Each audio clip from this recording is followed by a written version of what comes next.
Hi friends, welcome to my channel stocks corner. ఇవాళ market updates క్విక్గా discuss చేద్దాం. Check in to the video. ఇవాళ market updates కనుక మనం చూసినట్లయితే వరుసగా 7th డే మార్కెట్ వాలటైల్గా నెగిటివ్గా ట్రేడ్ అయింది. సో దీనికి రీజన్ మెయిన్లీ మార్నింగ్ పాజిటివ్గా ఓపెన్ అయిన మన ఇండిసెస్ ఎండింగ్లో స్లైట్గా సెల్లింగ్ ప్రెషర్ వల్ల స్వల్పంగా నష్టాల్లో ముగిశాయి. సో సెన్సెక్స్ 32 పాయింట్స్ కరెక్ట్ అయ్యి 76,138 దగ్గర క్లోజ్ అయింది. నిఫ్టీ 50 13 పాయింట్స్ కరెక్ట్ అయ్యి 23,031 దగ్గర క్లోజ్ అయింది. బ్యాంక్ నిఫ్టీ 119 పాయింట్స్ కరెక్ట్ అయ్యి 49,359 దగ్గర క్లోజ్ అయింది. నిఫ్టీ మిడ్ క్యాప్ 124 పాయింట్స్ స్లైట్గా పెరిగింది, 50,881 దగ్గర క్లోజ్ అయింది. నిఫ్టీ ఫార్మా 285 పాయింట్స్ స్లైట్గా పెరిగి 21,427 దగ్గర క్లోజ్ అయింది. ఇవాళ టాప్ గెయినర్స్ కనుక మనం చూసినట్లయితే ముతూట్ ఫైనాన్స్ 6% పెరిగింది, ఎస్బీఐ కార్డ్ 5% పెరిగింది, ఇప్కా ల్యాబ్స్ 5% పెరిగింది, గోద్రేజ్ ప్రాపర్టీస్ 4% పెరిగింది.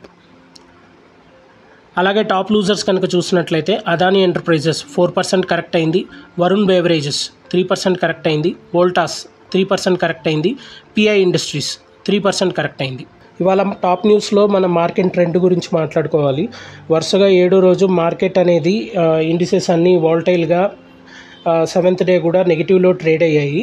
సో దీనికి మెయిన్ రీజన్ వచ్చేసి మార్నింగ్ ఫ్లాట్గా పాజిటివ్గా స్టార్ట్ అయిన కీ ఇండిసెస్ అన్నీ గెయిన్స్తో అలాగే ప్రాఫిట్స్లో కొనసాగాయి. బట్ గ్లోబల్గా కూడా ఇన్వెస్టర్ సెంటిమెంట్ అనేది కొంతవరకు ఇంప్రూవ్ అయింది. టారిఫ్స్ పరంగా అన్నటి వరకు ఏదైతే అన్ని మార్కెట్స్ అనేవి ఒత్తిడికి గురయ్యాయో సో వాటి నుంచి కొంతవరకు ఇన్వెస్టర్ సెంటిమెంట్ అనేది పాజిటివ్గా మారింది. సో అలాగే మనకు డొమెస్టిక్గా అంటే మన కంట్రీ పరంగా రిటైల్ ఇన్ఫ్లేషన్ అనేది కొంతవరకు 5 months కంటే తగ్గడం వల్ల అది కొద్దిగా మనకు పాజిటివ్ అయింది. అలాగే క్రూడ్ ఆయిల్ ప్రైజెస్ కూడా కొంతవరకు తగ్గాయి. సో దాంతోపాటు ఉక్రెయిన్ రష్యా వార్ కూడా ఎండ్కి వచ్చిందని చెప్పేసి గ్లోబల్గా మనకి పాజిటివ్ సైన్స్ రావడం వల్ల ఆల్మోస్ట్ నెగిటివ్గా మార్కెట్ అనేది పాజిటివ్గా ఓపెన్ అయింది. సో ఈ రీజన్స్ అన్నీ మార్కెట్ పాజిటివ్కి కారణమయ్యాయి. కానీ ఎండింగ్లో సెల్లింగ్ ప్రెషర్ వల్ల సో స్వల్పంగా మార్కెట్లు అనేవి నష్టపోయాయి. సో దీనివల్ల మనకి ఎండింగ్ అనేది నెగిటివ్గా క్లోజ్ అయింది. ఇలాంటి డైలీ అప్డేట్స్ కోసం మార్కెట్ అప్డేట్ గురించి డైలీ యాక్టివిటీస్ గురించి తెలుసుకోవాలి, నాలెడ్జ్ గెయిన్ చేయాలి అనుకుంటే మన ఛానల్ని సబ్స్క్రైబ్ చేయండి. Stocks corner by Shivanath. Thank you.